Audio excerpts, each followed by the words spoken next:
disions, n'est-ce pas, que nous devons être ou vivre la sacrificature pour recevoir les bénédictions qui sont attachées à notre sacrificature. Nous avons dit hier que nous ne nous appartenons pas nous-mêmes.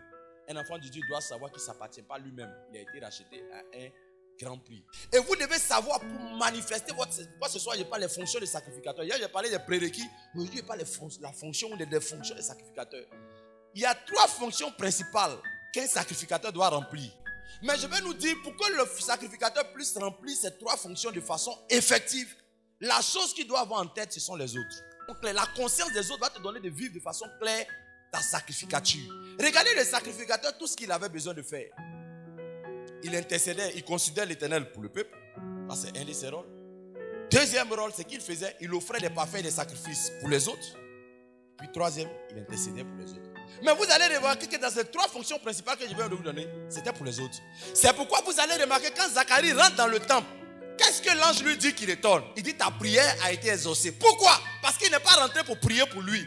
Et puis l'ange lui dit, en principe, la réponse à laquelle il s'attendait, va dire aux gens qui sont dehors. Parce que quand le sacrificateur rentrait pour offrir le parfum, il devait venir dire aux gens que vous avez été bénis, vos sacrifices ont été acceptés.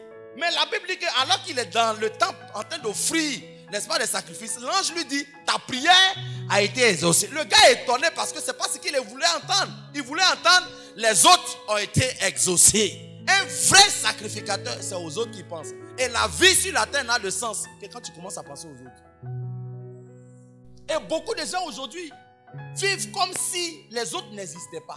Un sacrificateur, il est établi pour les autres. Les gens qui cherchent à faire tout pour faire plaisir aux autres là, ce n'est pas de ça que je parle. Je parle de faire plaisir à Dieu en faisant du bien aux autres. C'est de ça que je parle. Le sacrificateur par excellence ne vivait que pour les autres. Jésus ne vivait que pour les autres. Il est descendu sur la terre pour les autres. Il a laissé son trône, un trône de gloire, et puis il est venu s'humilier pour les autres.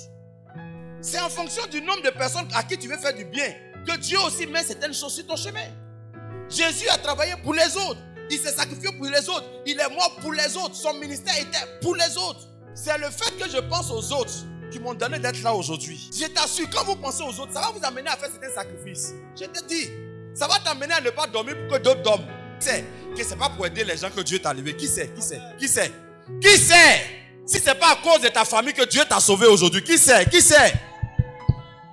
Qui sait? C'est en pensant à ta maman que Dieu a permis que je prêche et que ton cœur soit touché. Combien de personnes ne sont pas blessées? On est censé les guérir. Voici le rôle d'un sacrificateur. Pensez aux autres.